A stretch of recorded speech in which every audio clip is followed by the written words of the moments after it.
I chi gyd. Bore da y rhai sy'n weladwy ac yn anweledig ar y camera dros Zoom. Croeso mawr I chi heddiw. A rhai hefyd fydd yn ymuno yn y dyfodol drwy'n sianel ni. Maddewch I mi, ond roeddwn ni wedi cael cais heddiw I chwifio a dweud helo wrth rwy'n arbennig, sef Mrs Ann Innes yn ei chartref a'i merch Ceri. Felly dyma wneud. Gadewch I ni foli Duw. Dyma dydd a wnaeth yr arglwydd, gorfoleddwn a llawenychwn ynddo. Clodforwch yr arglwydd, canis da yw. Molwch yr arglwydd. Gwenno, dwi'n meddwl dy fod ti am ddod ymlaen wan I ledio'r emyn cyntaf. Diolch yn fawr. Rhif yr emyn 157. Mae'r arglwydd yn cofio y driw yn y draen, ei lygaid sy'n gwylio y wennol a'r brain. Nid oes un aderyn yn dioddef un cam, na'r gwcwl o'r bronfraith, na robin goch gam. Rhywch foliant I Dduw am ein cadw ninnau'n fyw, am fwyd ac am ddillad molianon ein Duw. Rhyw'n foliant I Dduw am ein cadw ninnau'n fyw, am fwyd ac am ddillad molianon ein Duw. Mae'n rhoddi hardd fenig I fysedd y cwn, a gwelwch y ddreinen mor dig yn ei gwn. Briachu yn y cloddiau a mwyau'r ffos, gofala amdanynt bob dydd a phob nos. Rhif yr emyn 157.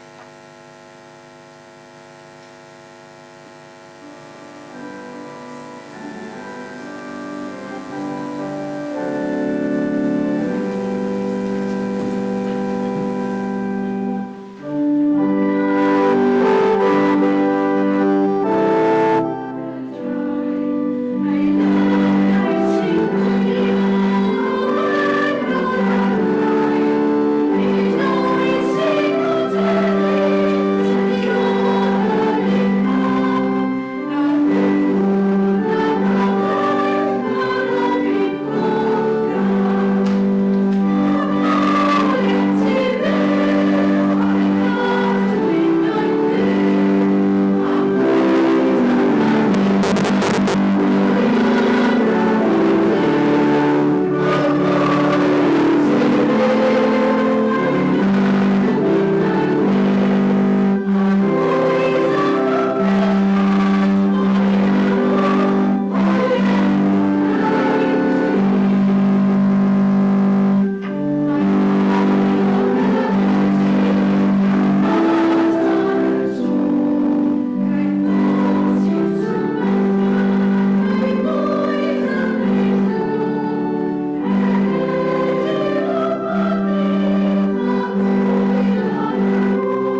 darlleniad y bore yma yn gyntaf o yr Hen Testament ac yn ail o'r Testament Newydd.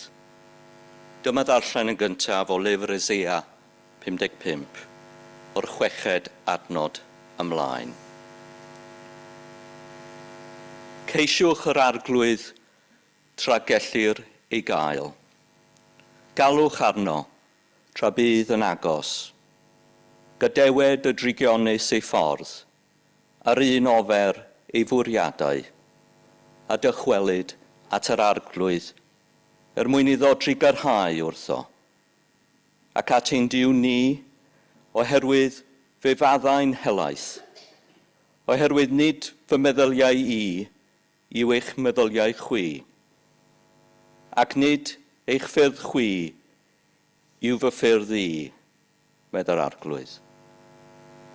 Fel y mae'r nefoedd yn uwch na'r daear, y mae fy ffyrdd yn uwch na'r ffyrdd chwi, a meddyliau na'ch meddyliau chwi.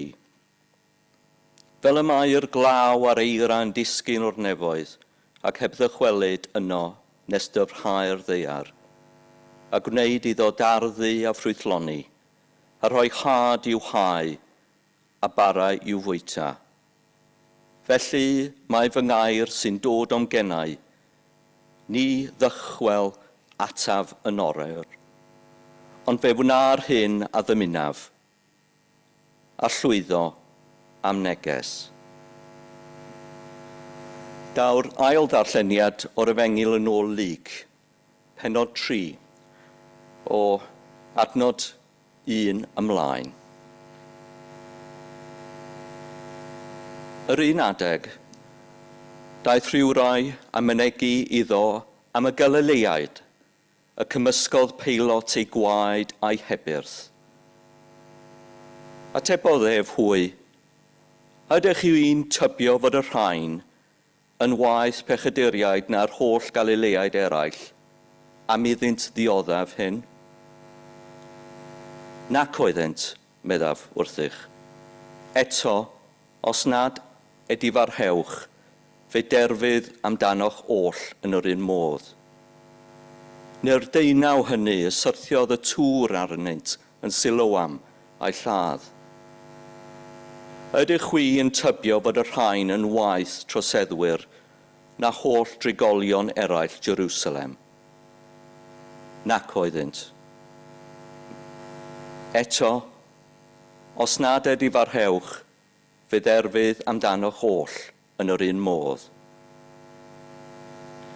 Adroddodd y ddameg hon. Yr oedd gan rywun ffigysbren wedi blannu yn ei wynllan. Daeth i chwilio am ffrwyth arno, ac ni chafodd ddim. Ac meddai wrth y gwynllanwr, ers 3 blynedd bellach yr wyf wedi bod yn dod i geisio ffrwyth ar y ffigysbren hwn, a heb gael dim. Am hynny, tor ef i lawr. Pam y gaiff dynnu maith o'r pridd?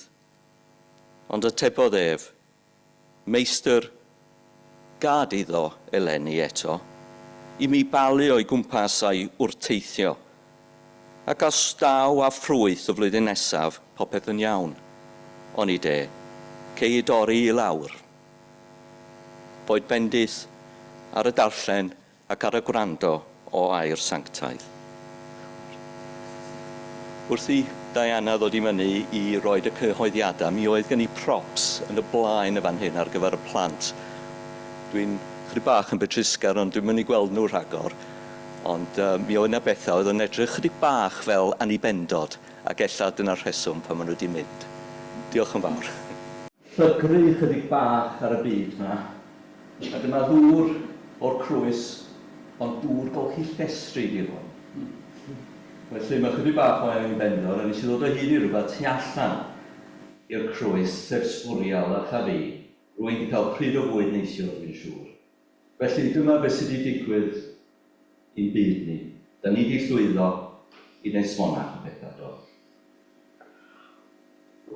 Da chi wedi gweld y dŵr na, chi am ddangos rhywbeth arall i chi rwan. tysan neu tatws, ynde? A mae gen i rhywbeth, ac eich dyma rheswm pan oeddwn i'n penderfynu clirio'r stwff yma, mae gen i bach o ddrewdod o fyny, mae gen i wy, ynde? Ydy dimlo'r tysan a da iawn ti am fel. Ydy o'n beth fel mae'n galad?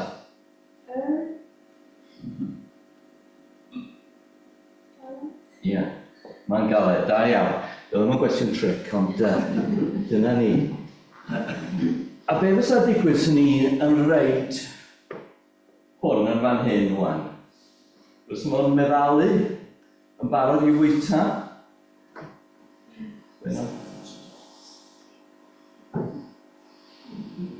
Ond mae mam neu dad yn neud tatws neu chips i chi. Dyn nhw'n defnyddio dŵr oer er mwyn... Na, felly beth sy'n digwydd i dysan pan ydych chi'n reid o mewn dŵr poeth? Mae'n berwi, yndi. A beth sy'n digwydd dros amser eto rhyw 15 munud i rei sy'n coginio yma? Mae'n mynd yn... meddalu. Diolch yn fawr iawn. Diolch yn fawr iawn. A dyma un o'n i wedi gwneud yn gynharach. A dyma tatws, paid o phoeni. Mae mewn bag, wedi ti ddeud, sut mae hwnna'n teimlo? Ie, meddwl. Ac yna ni wedi symud o hwn sy'n galed i rhywbeth sy'n meddwl. O'n i wedi bod yn brysur y bore yma, dwi wedi gwneud rhywbeth, dwi wedi reid hwn mewn dŵr poeth yn barod. Beth sy'n digwydd i wy mewn dŵr poeth?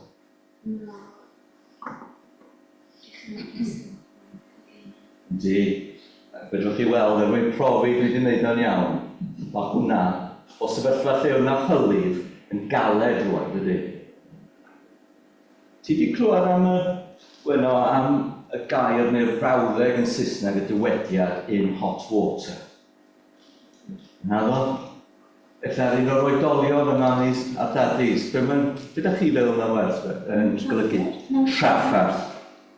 Ac wrth gwrs, mae hwnna'n air da, rhyfeini mewn traffarth, storm fawr bywyd, ynde?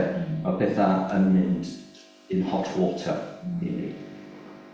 Ac, o gofio beth sy'n gallu digwydd yn ymwneud ni, y fynd o rhywbeth sy'n berffaith i rhywbeth sy'n mynd yn eich fi. Beth sy'n gallu digwydd ydy, mae trafferthion bywyd yn gallu gwneud rhywbeth i'n calona ni. Di'n gallu meddalu'n calona ni, neu di'n gallu caledu i'n calona ni. Y ti'n meddwl?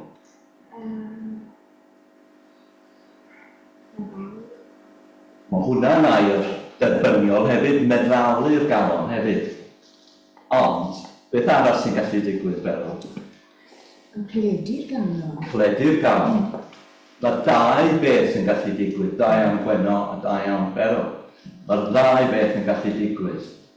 Ond sut ydyn nhw'n dewis pa un sy'n digwydd ydy'r gamp, ynde? Oherwydd wrth ni yn trin a problemau traffarth bywyd o'r hot water yma, mae'n gallu neud ni'n stress, a sut ydyn ni'n ymdrin a'n gilydd, fod y chwaer allan, gweno, pan ti'n poeni am rhywbeth yn ofnadwy. Ti'n neis o fi, neu ti'n mynd yn gas? Ie. Oedden gyda fy merch i, pan dwi'n gofyn rhywbeth ydi, mae'n canol rhywbeth, mae'n dweud, dim rwan, paid â boddran fi rwan. Dyna beth sy'n gallu digwydd. Ond beth dwi'n sôn amdano fo ydy beth fydda ti i ddeud, Gweno, bod y galon yn gallu meddalu a drwy help Duw a pherthynas â Duw mae hwnna'n gallu digwydd. Os da ni efo calon sydd yn feddal, yn dyner, da ni'n gallu bod yn hyfryd gyda phobl. Os di'n calon ni'n galed, da ni'n ymateb yn galed i phawb, yn dydan. Dwi am reid cyfrinach i chi, byddiwch a deud wrth neb, ond dwi'n hoffi un o hein. A maen nhw'n siocled finest ydi o Ecuador. A beth dwi'n hoffi wneud mewn dŵr poeth o'n coffi poeth ydy reid siocled yn hwnna. A wedyn mae o'n meddalu'n hyfryd. Dyna beth dwi'n hoffi. Ac wrth feddwl am hynny, Dyna fe dwi'n teimlo am Iesu Grist a Duw. Yr ymdeimlad yna, gweitha y dŵr poeth fel ei mewn y coffi, ydy troi hwnna yn rhywbeth i'w fwynhau, trysori. Ac os da ni'n gwneud hynna, na ni ddod yn well gyda'n brodyr o'n chwiorydd, mamis a dadis, ond hefyd, Gwenol, pan ti'n dod i'r crwys, i'r ysgol Sul ti'n dysgu am Dduw, a gyda hynna, fel ddigwyddodd i fi, mae'n raddol bach o'r galon yn gwrthod caledu. Mae'n rhaid i ni aros gyda calon meddal mwyn ni fod yn dyner mewn byd sydd yn galad iawn. Wel, diolch yn fawr i chi am wrando, ac pob dymuniad chi yn yr ysgol Sul. Chwaer.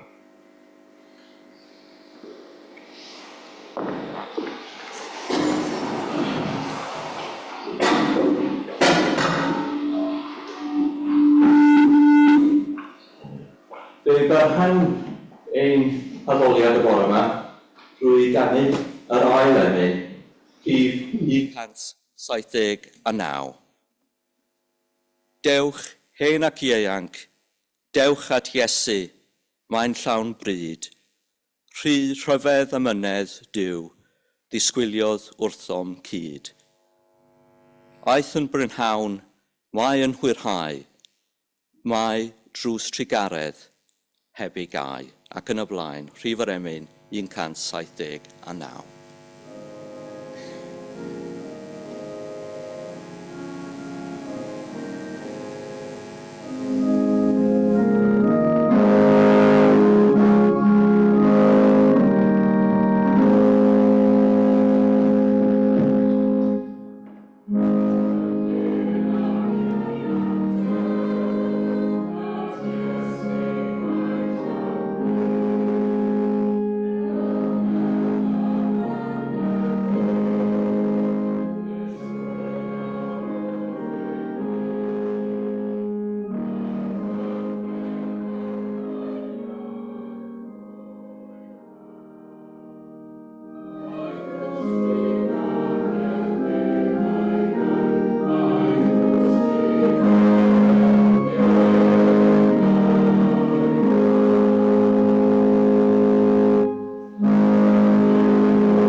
Gilydd mewn gweddi.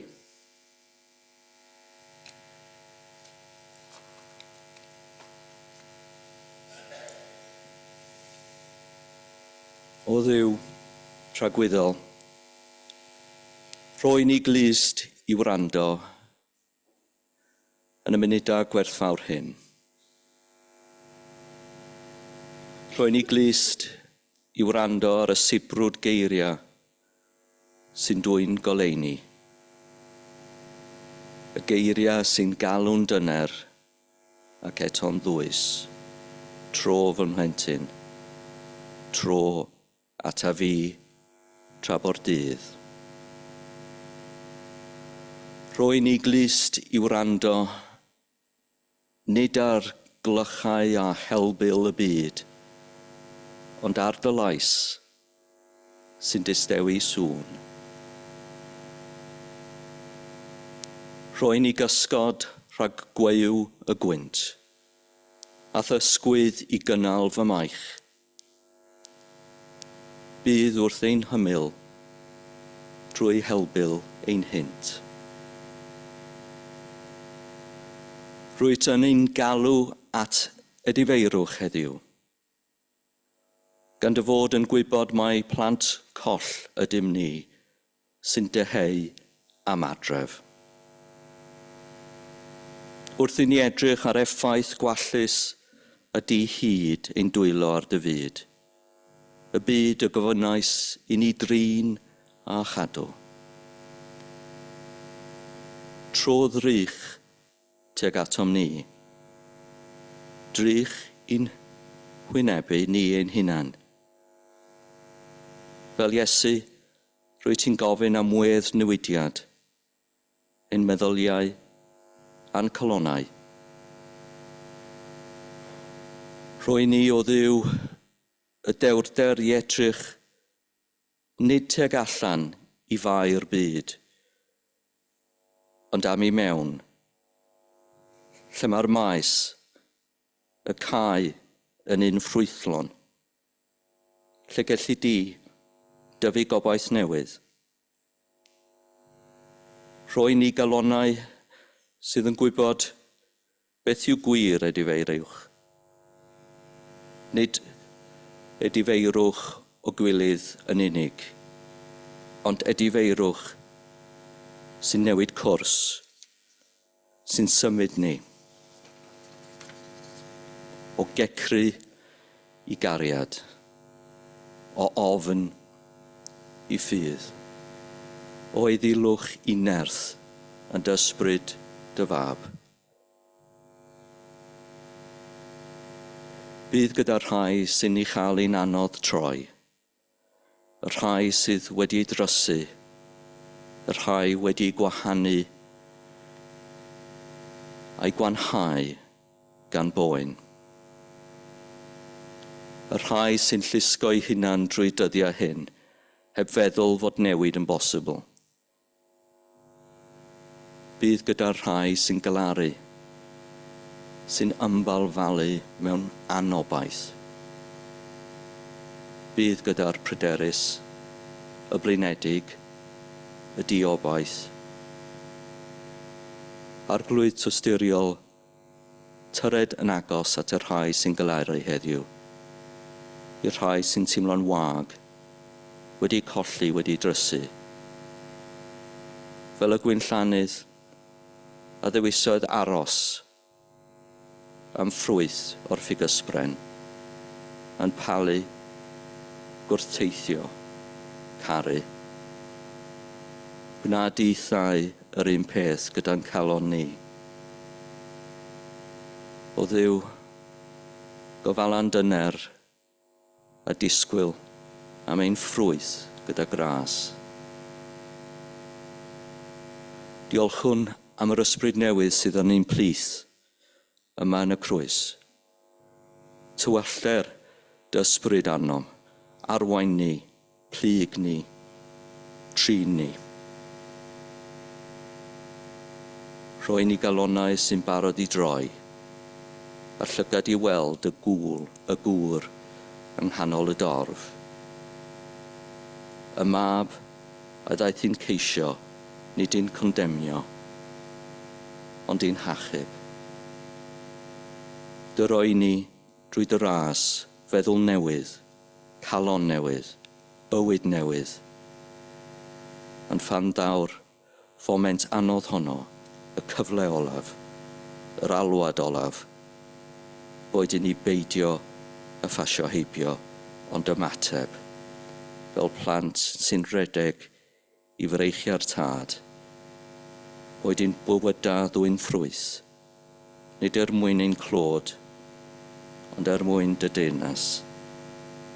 Yn enw Iesu, y gwynllannydd graslon ac amyneddgar, yr hwn yn dysgodd y weddi fawr, ein tad.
Barhawn ein haddoliad y bore yma drwy gydganu Rhif yr Emyn 721. Ond a bawn yn fwy tebyg i Iesu Grist yn byw, yn llwyr gysegru mywyd i wasanaethu Duw. Nid ei fwy neu hunan, y daeth i lawr o'r ne, i roi ei hun yn abers, dros eraill naeth e fe, ac yn y blaen.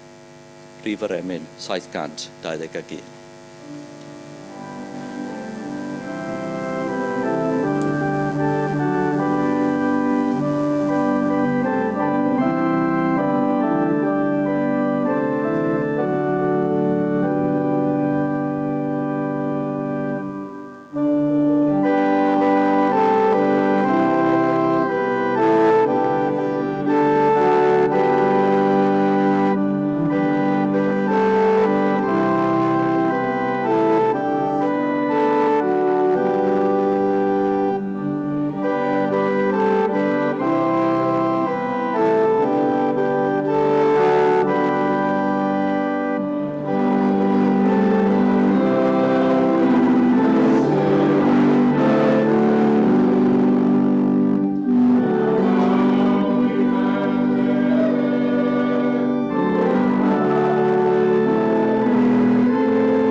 Dwi am eich cymryd chi i Balesteina bore yma.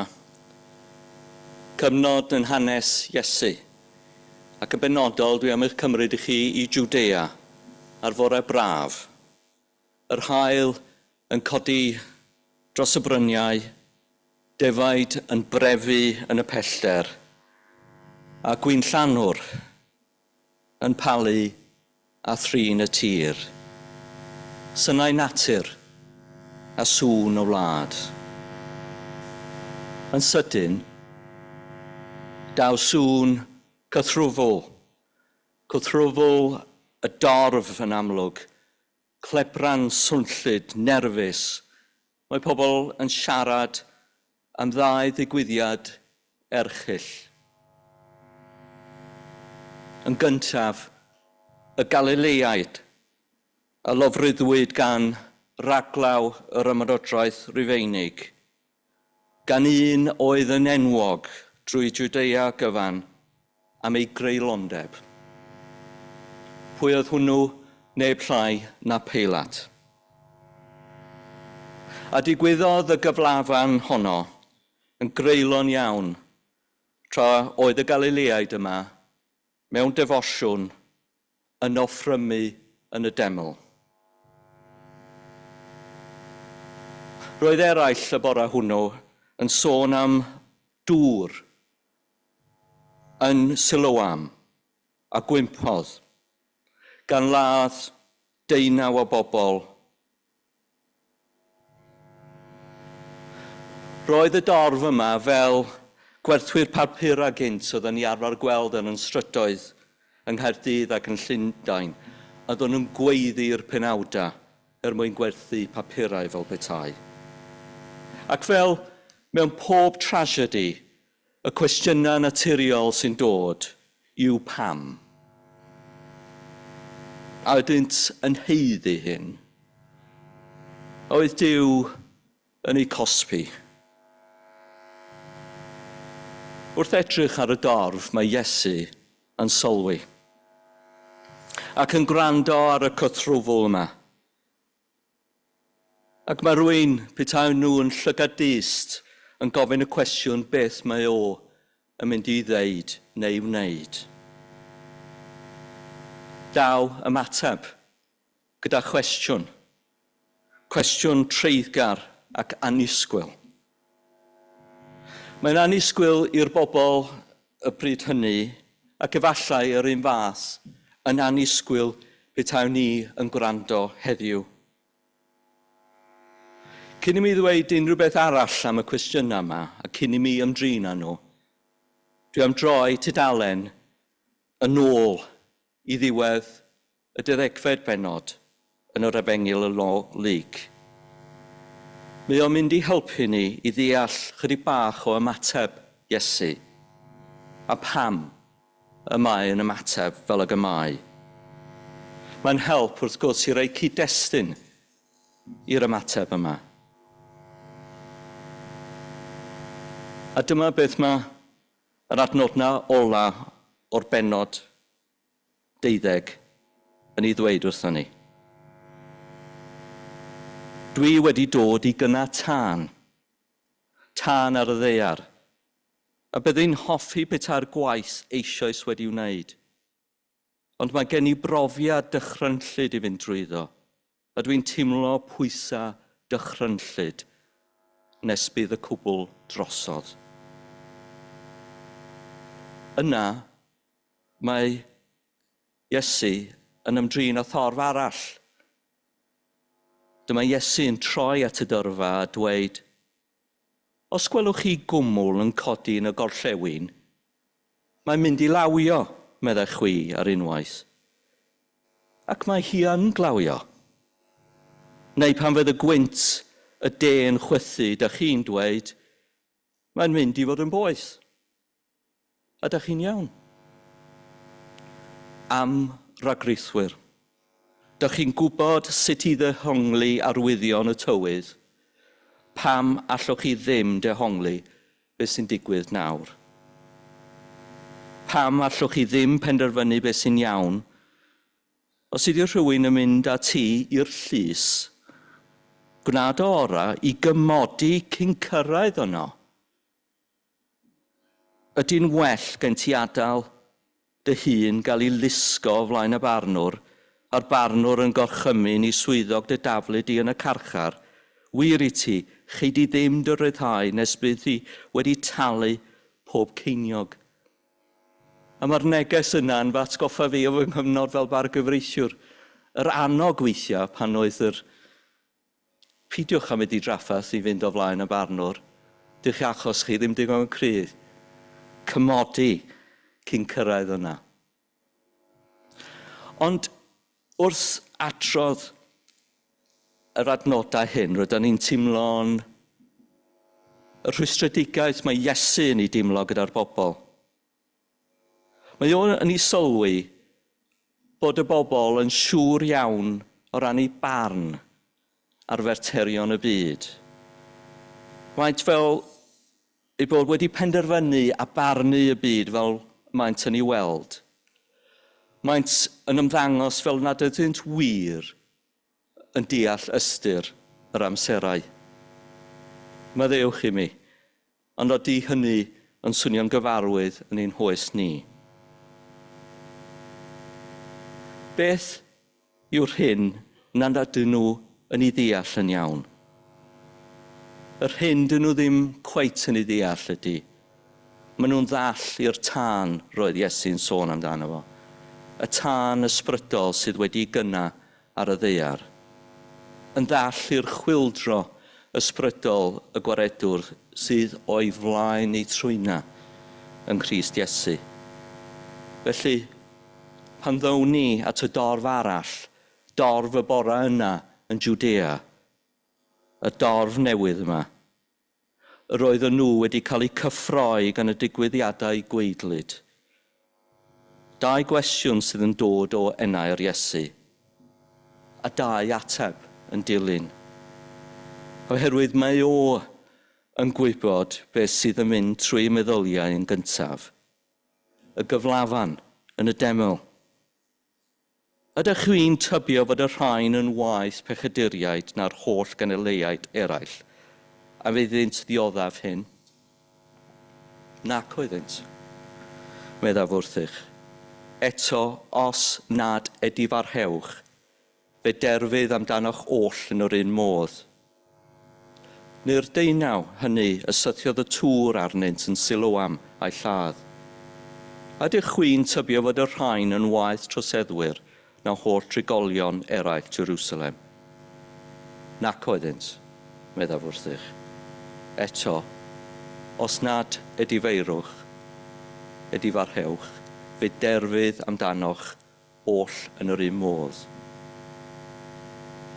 Felly, fel y tybiwch chi, dydy o ddim yn ateb y cwestiynau fel y byddai rhywun arall yn disgwyl yn y Palesteinia yr oes, neu efallai yn hoes ni heddiw.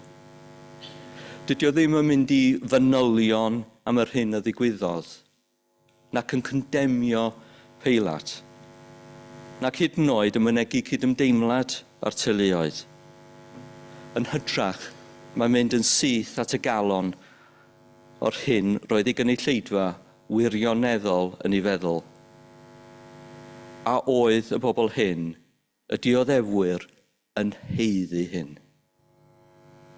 A oeddynt yn bechaduriaid gwaeth na phawb arall. A mae ateb yr Iesu yn gwbl eglur, nac oeddynt. Mae Iesu yn gwrthod y syniad bod dioddefaint yn gynlyniad uniongyrchol i bechod personol.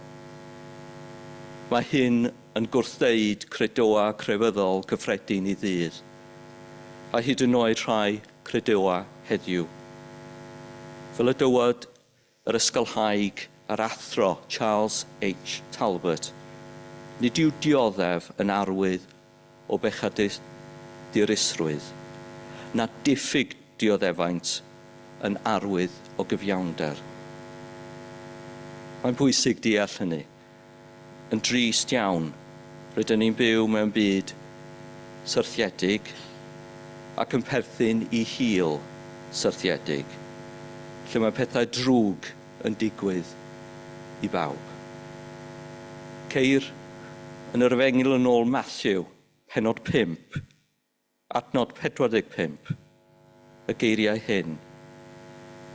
Mae Duw yn peri i'w hael, godi ar y drwg a'r dda, ac yn rhoi'r glaw i'r cyfiawn a'r anghyfiawn. Nid yw Iesu yn trafod rhesymau, ond beth mae'n ei wneud yn gelfydd iawn yw troi y drych yn ôl at nhw eu hunan. Os nad edifeirwch,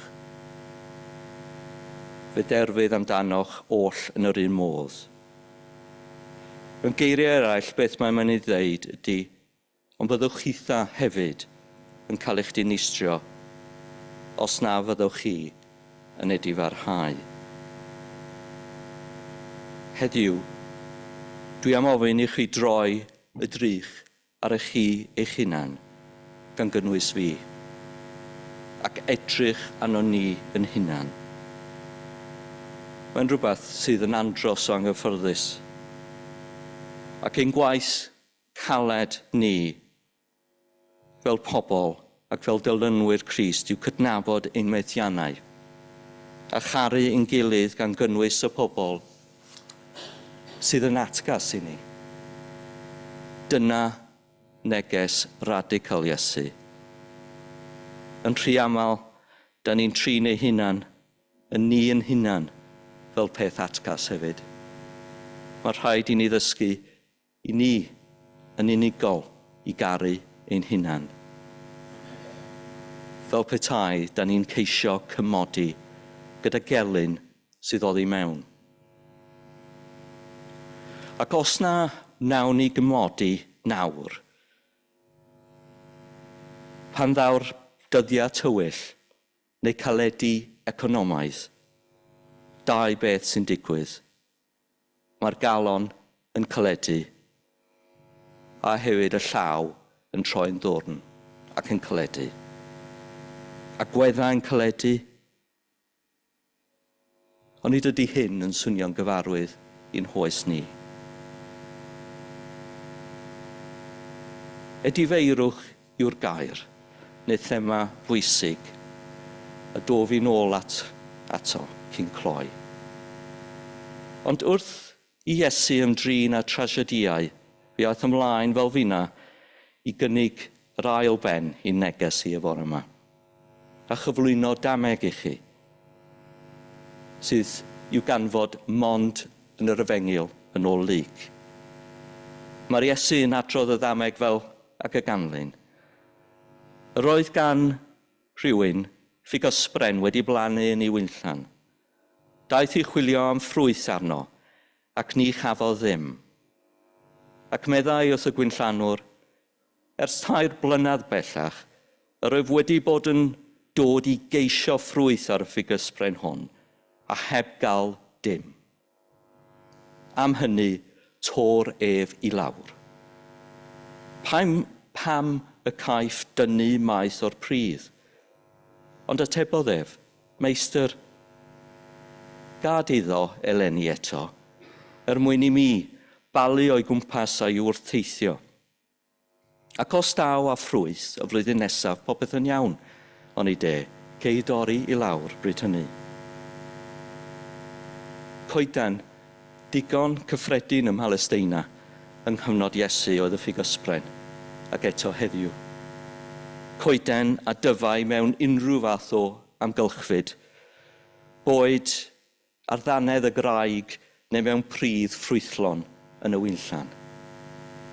Bydd y goeden yn dueddol o gynhyrchu cnwd o ffrwytha tua diwedd yr haf.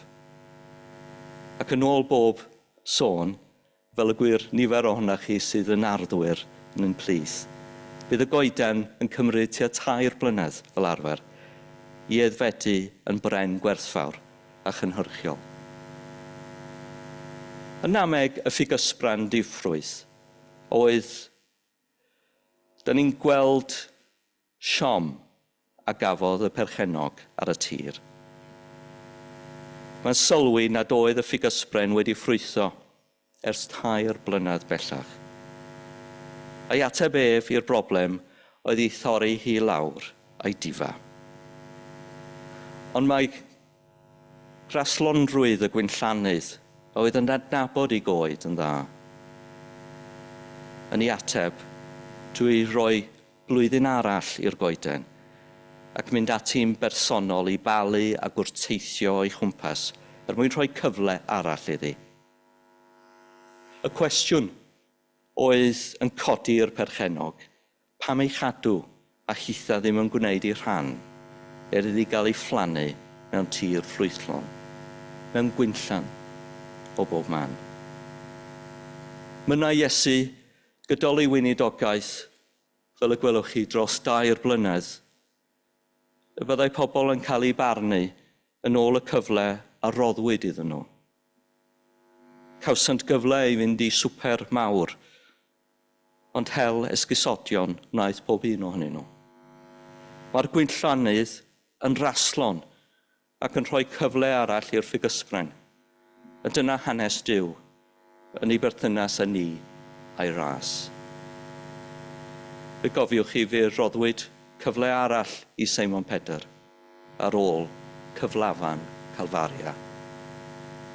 Fe ddwedodd, Seimon, fab Iowan, a wyt ti yn fy ngharu? Na, dyna oedd ei gwestiwn wedi'r atgyfodiad. A neges ganolog y ddameg hon i'r Iddewon yw mae Iesu yw'r cyfle olaf. Daeth Duw ei hun i blith y bobl y dorf y sonies i amdano, ac ni allai wneud dim mwy. Drwy wrthod y mab, rydym ni hefyd yn gwrthod y tad. Oherwydd meddai Iesu, mae fi a'r tad un ydym.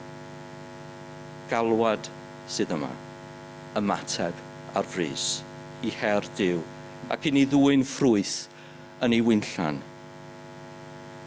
Mae yn y ddameg hon alwad dair i edifeirwch a honno'n alwad i genedl gyfan. Edifeirwch yw'r gair mawr, neu thema bwysig yma. Ac fe soniais i y dof yn ôl at y gair pwysig yma. Beth yw edifarhau? Wel, mae geiriadur y brifysgol yn helpu ni rhywfaint ac yn ei ddiffinio fel y ganlyn. Gofid calon am weithred neu fuchedd anheilwng a phechadurus, ynghyd ag ewyllus a bwriad i ymddiwygio, atgno, cydwybod am ddrwg a wnaed. Mae'n air anodd yn dydy, edifarhau. Mae'n gysyniad anodd hefyd i bobl i ddirned ym mhob oes. A mae'r gair yn Saesneg, repent, hyd yn oed yn fwy heriol, hyd yn oed yn fwy anodd fel cysyniad. Mae'n swnio yn dydy fel rhywbeth hen ffas, negyddol. A petawn ni'n heddiw yn gweld arwydd ar gapel neu ar stryd fawr wrth i rywun bregethu ar y stryd, a'r gair repent arno fo, dwi'n siŵr y bysa'r mwyafrif yn bras gamu heibio. Ond mae rhaid i ni oedi a myfyrio ar y gair pwysig yma. Gallwn ni ddim camu heibio. Mae'n gwbl allweddol i'n tyfiant ni fel pobl ac fel pobl Crist. Mae'r gair edifeirwch yn ymddangos 4 ar 20 o weithiau yn y Testament Newydd. Sut mae gofyn i mi neu chi edifarhau? Ydy o'n rhy anodd? Ydy'r nod yn rhy bell i ni gyrraedd? Ga i reid awgrymiad i chi neu tip. Anghofiwch am eiliad yn geiriadur y brifysgol. Ewch at eiriau Iesu drwy law lyg yn yr iaith Roeg wreiddiol. Metanoia yw'r gair. Dyna yw'r gair am edifeirwch ac edifarhau. Ac i mi mae'n egluro pob dim sydd angen i egluro. Meta yn golygu newid a mynd tu hwnt efallai.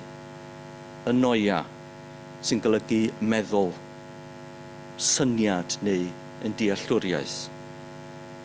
Felly yn llythrenol, beth gawn ni fan hyn gan lyg ydy, mae'n bryd i ni newid meddwl. Mynd tu hwnt i'r ffordd bresennol o feddwl. Nid yw hyn yn golygu newid barn yn syml, ond yn hytrach trawsnewidiad dofn yn y galon a'r meddwl. Ail sefyllfa lwyr o'n gwerthfoedd, ein hagwedd a'n cyfeiriad mewn bywyd. Yn y cyd-destun efengil Iesu, mae metanoia yn cyfeirio at ei difeirwch, sef newid ein dealltwriaeth sy'n arwain at droi. Droi oddi wrth ein meithiannau, pechod ac at Dduw.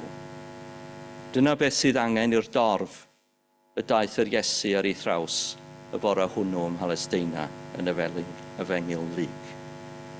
Dyna beth sydd angen i ni wneud heddiw, mynd y tu hwnt i'r hyn da ni wedi arfer meddwl am y byd.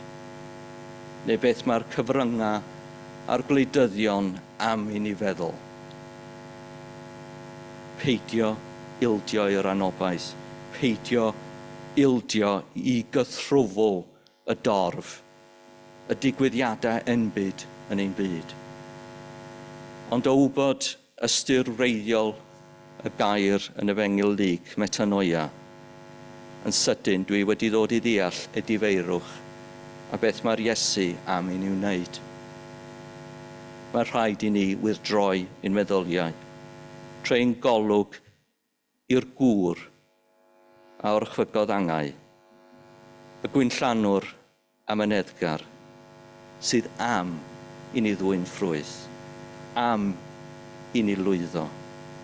Methodd y dorf a gweld y gŵr a oedd o'i blaenau ni y bore hwnnw. Heddiw, dwi am i chi i weld. Mwyn ei enw. Amen.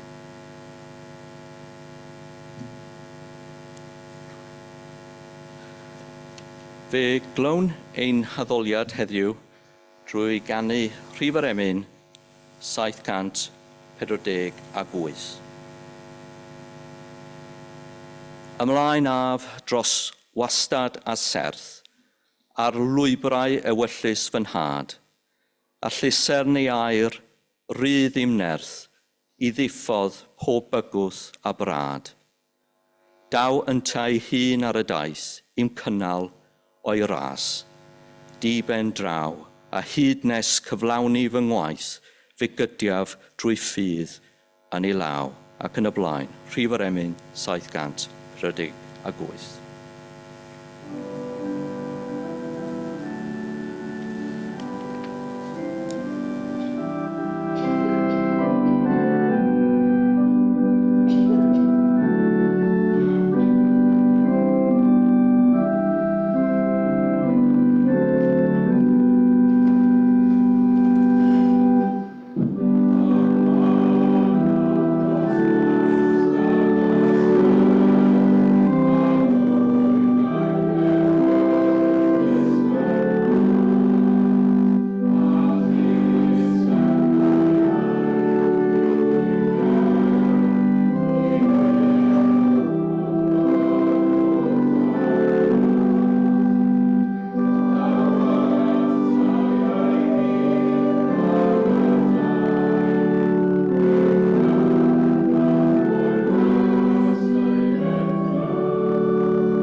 hyder yn niw, yn wyneb pob her ddaw i'n rhan, a'i wen yn llawenydd fy myw, ei wen sy'n gaderni di'r gwan, ymlaen drwy bob storm gyda'i fraich, yn gysgod rhag gweuw y gwynt. Rhown ni'n hyder ynddo, yn enw y Tad, y Mab a'r Ysbryd Glân, a fydda gyda chi oll o'r awr hon, hyd byth. Amen.